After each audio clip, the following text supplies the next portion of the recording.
خدمت حق کے لیے کمر بستہ رہو، اللہ سے ڈرتے رہو، فلاح پاؤ گے۔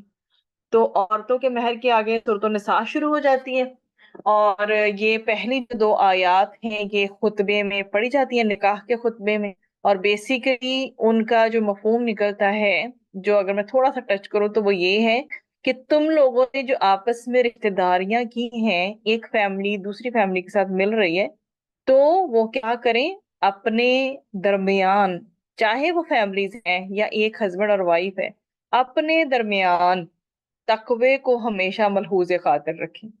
تقوی اگر ہوگا تو ہر ریلیشن بہترین طریقے سے نبھے گا، کیونکہ اللہ کا ڈر جہاں ہو وہاں ایسے کیسے ہو سکتا ہے کہ انسان جو ہے کسی کے ساتھ پھر نا انصافی کر جائے۔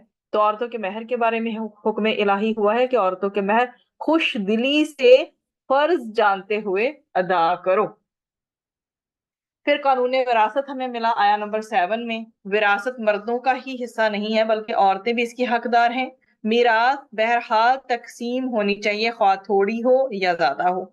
پھر اصول تقسیم میراث آیا نمبر 11 اور 12 میں مینشن کیے گئے کہ اللہ کی ہدایات، اس کی سورت کی جو آیات ہیں یہاں پہ 11 اور 12 میں بہت واضح انسٹرکشنز دی گئی کہ کیسے تقسیم کرنی ہے میراث کی۔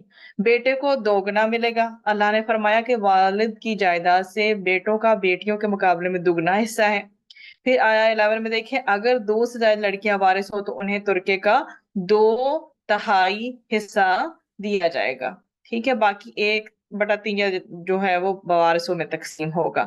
تو ایک لڑکی اور ایک لڑکا ہوگا تو اس کا کیسے ہوگا؟ اگر والدین موجود ہوں، اگر میت صاحب اولاد نہ ہو، صرف والدین وارث ہوں تو ماں کو تیسرا حصہ دیا جائے، باقی 2/3 جو ہے وہ باپ کو ملے گا۔ اسی طرح پھر آگے مینشن ہے کہ والدین اور اولاد دونوں موجود ہوں تو کیا کرنا ہے، بہن بھائی بھی موجود ہوں تو کیا کرنا ہے، بیوی کا کیا حصہ ہوگا، میاں کا کیا ہوگا، نہ اولاد نہ والدین، صرف ایک بھائی یا بہن زندہ ہوں تو ان کو کیسے تقسیم کیا جائے گا، نہ اولاد نہ والدین، بھائی بہن زیادہ ہوں تو کیسے تقسیم ہوگی، اور وصیت اور قرض کی ادائیگی کا بھی ہے آیا نمبر 11 اور 12 میں ملتا کہ یہ مدرجہ بالا سب حصے اس وقت نکالے جائیں گے جب میت کی وصیت پوری ہو جائے اور قرض ادا کیا جائے۔ پھر آیا نمبر یہ جو ہے، چونکہ فیملی وائز سیٹ پیٹرن ہے، جو فیملی جس طرح سے شریعت کے اکارڈنگ آئے گی، جتنے فیملی ممبرز ہوں گے اس طرح سے ہی جو ہے وہ پراپرٹی تقسیم کی جائے گی، ویسے ہی وصیت بنے گی، اور سارا کچھ جو بھی ہے ایسے ہی وراثت جو ہے تقسیم ہوگی۔ تو اس لیے میں نے اس کو بہت ڈیٹیل سے نہیں پڑھا، آپ انشاءاللہ اسے دیکھ سکتے ہیں اگر آپ پڑھنا چاہیں۔ وہ رشتے جن کے ساتھ نکاح حرام ہے آیا نمبر 16 ہے، سوری ہمارا 16 پوائنٹ ہے، اور آیات ہمارے پاس 22 اور 23 ہیں۔ پارے کے آخر میں ان رشتوں کا ذکر ہے جن کے ساتھ نکاح حرام ہے، ان میں اپنی ماں، بیٹی، بہن، خالہ، پھپھی، ہانجی، رضاعی بہن، رضاعی والدہ، ساس، بہو، سوتیلی بیٹی اور سوتیلی ماں کے رشتے شامل ہیں۔ 2 بہنوں سے بیک وقت شادی اور شادی شدہ عورت سے بھی جو نکاح ہے ناجائز اور حرام ہے۔ پھر اللہ کی رسی کی بات آئی کہ اسے مضبوطی سے پکڑ لو، کس چیز کو، اللہ کی رسی کو۔ اب میں کچھ بولڈ پوائنٹس پہ ایمفسس کروں گی جو بہت ضروری۔ رسول اکرم صلی اللہ علیہ وآلہ وسلم نے فرمایا، اللہ کی کتاب ہی اللہ کی وہ رسی ہے جو آسمان سے زمین تک لٹکی ہوئی ہے۔ پھر رسول اکرم صلی اللہ علیہ وآلہ وسلم نے فرمایا، بے شک اللہ تم سے 3 باتوں سے راضی اور 3 باتوں سے ناراض ہوتا ہے۔ وہ تمہارے لیے پسند کرتا ہے کہ اس کی عبادت کرو، اس کے ساتھ کسی کو شریک نہ ٹھہراؤ، اور تم سب اللہ کی رسی کو مضبوطی سے پکڑے رہو۔ جن حکمرانوں کو اللہ نے تمہاری ذمہ داری سونپی ہے ان کی خیر خواہی کرو، اور تمہارے لیے اللہ کیا پسند نہیں کرتا، قیل و قال کو، کہ ایک بات کو لٹکائے جانا، لمبے کیا جانا، پرولونگ کر لینا، قیل و قال منع کیا گیا ہے۔ کثرت سوال کو منع کیا گیا ہے، اینڈ دین مال ضائع کرنے کو ناپسند کیا گیا ہے۔ پھر بہترین امتی ہونے کے لیے اس شرط کو پورا کرنا، وہ کیا ہے، معروف، ٹھیک ہے، اور منکر، ٹھیک ہے۔ المعروف بنیادی طور پر ہر اس کام کو کہتے ہیں جس کا کرنا معروف ہو اور وہ کام اچھا اور بہتر سمجھا جاتا ہو اور اللہ پر ایمان لانے والوں کے نزدیک وہ کام برا نہ سمجھا جاتا ہو۔ منکر سے مراد کیا ہے؟ جس کام کو اللہ ناپسند کرے اور لوگ بھی اس کام کے کرنے کو برا خیال کریں۔ تو امر بالمعروف و نہی عن المنکر اسلام کے دیگر ارکان کی طرح ایک فرض رکن ہے۔ پھر آپ کے سامنے نبی کریم صلی اللہ علیہ وآلہ وسلم نے فرمایا اسلام کے 8 حصے ہیں۔ اسلام ایک حصہ، نماز ایک حصہ، زکوٰۃ ایک حصہ، روزہ ایک حصہ، حج بیت اللہ ایک حصہ، امر بالمعروف ایک حصہ، نہی عن المنکر ایک حصہ، اور جہاد فی سبیل اللہ ایک حصہ۔ وہ شخص ناکام و نامراد ہوا جس کے لیے کوئی بھی حصہ نہ ہو۔ تو اللہ سبحانہ و تعالی ہمیں یہ سارے حصے نصیب کروائیں، ان میں سے نہ ہو ہم جو ناکام اور نامراد ہو جائیں۔ اللہم اجرنا من النار۔ پھر ہمارے سامنے داعی کی صفات ملتی ہیں کہ ایک جو دین کی طرف بلانے والا پرسن ہے وہ کیسا ہوگا۔ اس کے اندر رحمت کا جذبہ ہونا چاہیے، نرمی ہونی چاہیے، تواضع ہونی چاہیے، کندھے جھکے ہوئے ہونے چاہیے، ساتھیوں کے لیے دعا کرنا، ان کی فکر کرنا۔ ایک تو ان کی فکر رکھنا کہ وہ صحیح راستے پہ چل رہے ہیں یا نہیں، دین حق کو فالو کر رہے ہیں یا نہیں۔ اگر نہیں کر رہے تو اس انسان سے نفرت نہیں کرنی، اس کی برائی سے نفرت کرنی ہے، بس اس کے لیے دعا کرنی ہے کہ اللہ تعالیٰ اس کے اندر سے اس عادت کو ختم کر دے اور اس کو دوبارہ نیکی کی طرف لے کے آ۔ اور یہ آپ کے سامنے آیا اپروکسیمیٹلی آیا 147 تھی، یہ ہم پڑھ کے آ چکے۔ اے ہمارے رب ہمارے گناہ بخش دے اور ہمارا معاملہ جو ہے اس میں حد سے بڑھنا جو ہے اس سے ہمیں بچا، اور ہمارے جو قدم ہیں ان کو جما دے اور کافر قوم کے مقابلے میں ہماری مدد فرما۔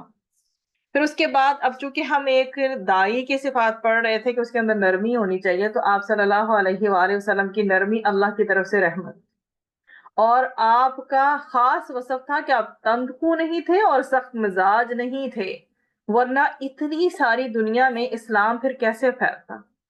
تو نرمی کاموں کو خوبصورت بنا دیتی ہے، نرمی گھرانوں کو خوبصورت بنا دیتی ہے۔ نبی کریم صلی اللہ علیہ وآلہ وسلم نے فرمایا بے شک نرمی جس چیز میں بھی ہوتی ہے اس کو زینت بخش دیتی ہے، اور نرمی جس چیز سے بھی نکال دی جاتی ہے اسے بدصورت کر دیتی ہے۔ اللہ تعالیٰ مجھے، آپ کو، ہماری فیملیز کو نرمی کا، سافٹ ہارٹڈ ہونے کا نمونہ بنا دے، تاکہ ہم مزین ہو جائیں اس خوبصورتی سے جس کا اللہ تعالیٰ ہم سے تقاضا کرتا ہے کہ ہمیں بینگ آ ہیومن، بینگ آ مسلم، ایسا خوبصورت اخلاق رکھنا ہے کہ ہمارے اندر نرمی محسوس ہو، لوگوں کو وہ دور نہ ہو، ہم سے قریب آئیں۔ پھر یہ آپ کے سامنے 194 آیت ہے، یہ بھی دعائیہ، 191 یہ بھی دعائیہ، میں نے آپ سے ذکر کر دیا 191 سے ٹل 200، ایون 190 کو بتا لیں، 190 ٹل 200 آیات اپنے تہجد، چونکہ اب آپ اٹھیں گے انشاءاللہ رمضان میں سحری کی تیاری کے لیے، اپنی روٹین کا حصہ بنا لیجیے۔ اب پارا 4 سے یاد رہ جانے والی باتیں کیا ہیں؟ توکل کیا ہوتا ہے؟ اپنے معاملات اللہ تعالیٰ کے حوالے کر دینا، اللہ کو اپنا وکیل بنا لینا۔ تم اس وقت تک خیر کو یا جنت تک، مطلب خیر تو ہے نا، خیر تو خیر ہے ہی ہے، ہمارا ٹارگٹ تو جنت تک پہنچنا ہے نا۔ خیر مطلب جنت تک نہیں پہنچ سکتے جب تک اس میں سے خرچ نہ کرو جو تم پسند کرتے ہو، محبوب رکھتے ہو۔ پارے کا آغاز ہی یہاں سے ہوا تھا۔ کیا ہمارے پارے کا آغاز تھا؟ کہ لن تنالوا البر حتی تنفقوا مما تحبون۔ تو آغاز ہی اس بات سے ہوا تھا کہ تم اس چیز کو ہی خرچ کرو دوسروں کے لیے بھی جسے تم خود پسند کرتے ہو، جسے تم خود محبوب رکھتے ہو۔ ہمیں رشتوں کو جو ہے خواہ وہ ہمارے ساتھ اچھا کرے یا نہ کرے، اللہ ہمیں اس کی توفیق دے، یہ بہت آسان کام نہیں ہے۔ صبر اور تقوی بار بار دہرایا گیا۔ صبر جب مانگے ساتھ میں عافیت مانگے، اے اللہ ہمیں صبر و عافیت عطا فرما۔ اور تقوی بار بار اسی لیے دہرایا گیا کہ تقوی ہے تو سب کچھ ٹھیک ہے، اللہ کا ڈر ہے تو ہمارے ضمیر زندہ ہیں، سب کچھ ٹھیک ہے۔ اللہ کی رسی کو سب مل کر مضبوطی سے تھام لو، یعنی اتحاد مسلمانوں کے اندر تب ہی ہو سکتا ہے جب لوگ اللہ کی کتاب کے گرد جمع ہو جائیں۔ ایک یہی وہ سورس ہے جو ہمیں جوڑے رکھے گا. میں نے اس کی پہلے بھی وضاحت کر دی. پھر امر بالمعروف و نہی عن المنکر کا کرنا ضروری ہے، جیسے باقی سب فرض ضروری ہیں. دائی نرم ہوتا ہے، اگر وہ سنگ دل یا بد مزاج ہو تو اس کی ٹیم کے لوگ اس کے ساتھ نہیں چل سکتے، وہ بکھر جاتے ہیں. جب وہی بکھر جائیں گے تو آگے سب کیا ہوگا؟ اس لیے اخلاق پہ بہت کام کرنے کی ضرورت ہے. اللہ تعالیٰ ہمارے اخلاق نبی کریم صلی اللہ علیہ وآلہ وسلم جیسے بنائے. آمین ثم آمین. پلیز اس دعا کو ایڈ کریں اپنی سحری کی دعا میں، اپنی افطاری کی دعا میں. اخلاق ٹھیک ہو گئے نا تو سب ٹھیک ہو جائے گا انشاءاللہ. غور و فکر کرنے سے خشیت پیدا ہوتی ہے، اور اللہ کی خشیت پھر معاملات کو درست کر دیتی ہے. اسی لیے سورہ آل عمران کی آخری 10 آیات پہ غور و فکر کریں، اس کی تفسیر کو غور سے پڑھیں سنیں، بہت انشاءاللہ آپ کے لیے مفید ہوگی. نرمی ہر کام کو خوبصورت بنا دیتی ہے. جن گھرانوں میں نرمی نہیں ہوتی وہاں خرابی پیدا ہوتی ہے. اللہ تعالیٰ ہمارے گھرانوں کو خراب ہونے سے بچائے. آمین. غصہ کرنے سے پرہیز کرنا ہے، اگر غصہ آئے تو اسے کنٹرول کرنا ہے. اللہ تعالیٰ اس غصے کو کنٹرول کرنے کی ہمیں توفیق عطا فرمائے، ہمیں ہمارے نفس کے شر سے بچائے. ہمارا نفس جتنا ہمارے قابو میں ہوگا نا اتنا کم ہمیں غصہ آئے گا. قدم کو کہتے ہیں پانی کی مشک جس پر ڈوری بندی ہوتی ہے، اور غصے کی وجہ سے آنے والا ابال ہے جس اس کے چھینٹوں سے دوسروں کو نہیں جلانا چاہیے. فوراً کیا کر لینا چاہیے جب غصہ آئے؟ کھڑے ہیں تو بیٹھ جائیں، بیٹھے ہیں تو لیٹ جائیں، وضو کر لیں، شاور لینے جا کے پانی پئیں. ایک نہیں 2 گلاس پی جائیں، but keep yourself away from others to control yourself. تھوڑی دیر بعد اپنا ابال بھی ٹھنڈا ہو جاتا ہے، معاملات اور حالات کنٹرول میں ہو جاتے ہیں. اللہ تعالیٰ ہمیں توفیق دے ہمارے غصے کنٹرول میں آ جائے. رمضان میں خاص طور پر اسی پہ ورکنگ کرنی ہے. شیطان تو سامنے ہوتا کوئی نہیں، وہ تو اللہ تعالیٰ اس کو قید کر دیتے ہیں، پیچھے رہ جاتا ہے ہمارا نفس. اور پھر مجھ سے لوگوں کے کوشچن یہ آتے ہیں کہ کیا ہے شیاطین تو قید ہے پھر بھی غصہ کیوں آ رہا ہے؟ ہمارا نفس.